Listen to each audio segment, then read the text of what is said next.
ॐ अथ श्री मृत्युञ्जयस्तोत्रम्। नन्दिकेश्वर उवाच।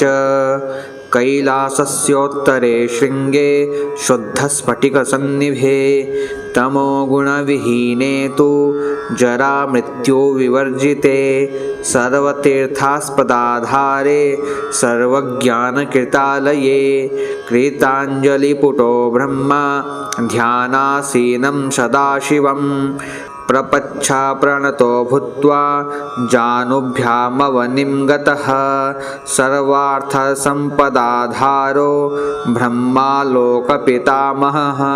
ब्रह्मोवाच केनोपायेन देवेश चिरायुर्लोमशोऽभवत् तन्मे ब्रूहि महेशान लोकानां हितकाम्यया। श्रीसदाशिव उवाच।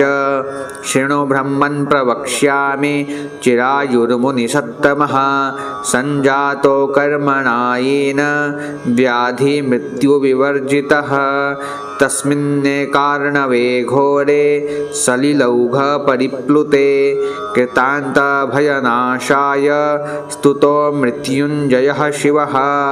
तस्य संकीर्तनान्नित्यं मृत्युविवर्जितः त्वमेव कीर्तयन् ब्रह्मन् मृत्युं जेतुं न संशयः। लोमश उवाच। देवाधिदेव देवेश सर्वप्राणभृताम्बर प्राणिनामपि नाथस्त्वं मृत्युञ्जय नमोऽस्तु ते। देहिनां जैवभूतोऽसि जीवो जीवस्य कारणं जगतां रक्षकस्त्वं वै मृत्युञ्जय नमोऽस्तु ते। हेमाद्रिशिखराकार सुधावीचि मनोहर पुण्डरीकपरं ज्योतिर्मृत्युञ्जय नमोऽस्तु ते। ध्यानाधार महाज्ञान सर्वज्ञानैककारण परित्रातासि लोकानां मृत्युञ्जय नमोऽस्तु ते। निहतायेन कालेन सदेवासुरमानुषाः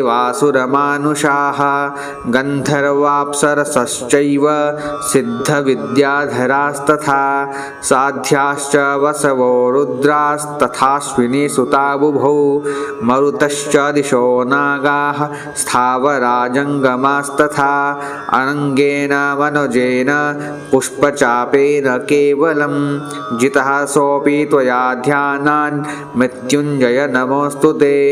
ये ध्यायन्ति परां मूर्तिं पूजयन्त्यमराधिप न ते मृत्युवशं यान्ति मृत्युञ्जय नमोऽस्तु ते। त्वमोङ्कारोऽसि वेदानां देवानां च सदाशिवः आधारशक्तिः शक्तीनां मृत्युञ्जय नमोऽस्तु ते। स्थावरे जङ्गमे वापि यावत् तिष्ठति मेदिनी जीवत्वित्याह लोकोऽयं मृत्युञ्जय नमोऽस्तु ते। सोमसूर्याग्निमध्यस्थ व्योमव्यापिन् सदाशिवः कालत्रय महाकाल मृत्युञ्जय नमोऽस्तु ते। प्रबुद्धे चाप्रबुद्धे च त्वमेव सृजसे जगत् सृष्टिरूपेण देवेश मृत्युञ्जय नमोऽस्तु ते। व्योम्नि त्वं व्योमरूपोऽसि तेजः सर्वत्र तेजसि प्राणिनां ज्ञानरूपोऽसि मृत्युञ्जय नमोऽस्तु ते। जगज्जीवो जगत्प्राणः स्रष्टा त्वं जगतः प्रभुः कारणं सर्वतीर्थानां मृत्युञ्जय नमोऽस्तु ते।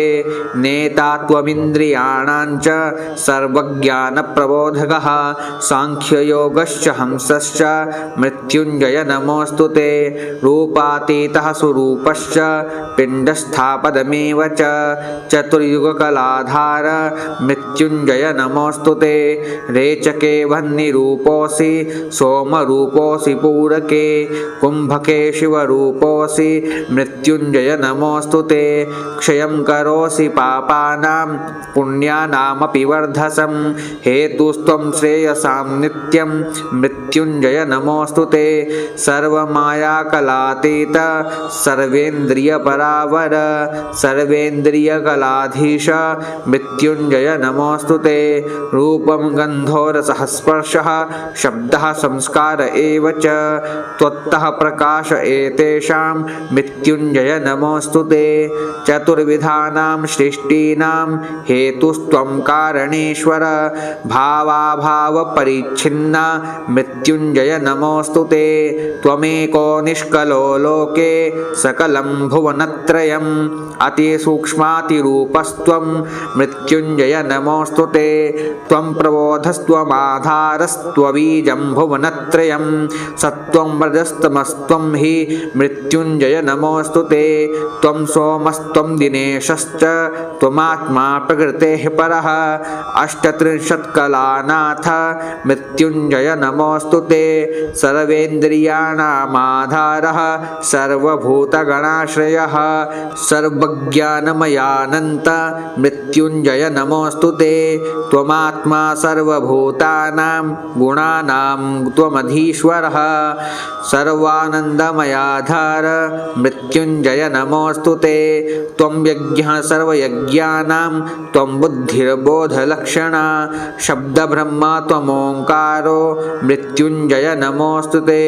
श्रीसदाशिव उवाच एवं संकीर्तयेत्यस्तु शुचिस्तद्गतमानसः भक्त्या शृणोति यो ब्रह्मन् न स मृत्युवशो भवेत् न च मृत्युभयं तस्य प्राप्तकालं च लङ्घयेत् अपमृत्युभयं तस्य प्रणश्यति न संशयः व्याधयो नोपपद्यन्ते नोपसर्गभयं भवेत् प्रत्यासन्नान्तरे काले शतैकावर्तने कृते मृत्युर्न जायते तस्य रोगान्मुञ्चति निश्चितं पञ्चम्यां वा दशम्यां वा पौर्णमास्यामथापि वा शतमावर्तयेद्यस्तु शतवर्षं सजीवति तेजस्वी बलसम्पन्नो लभते श्रियमुत्तमां त्रिविधं नाशयेत् पापं मनोवाक्कायसम्भवम्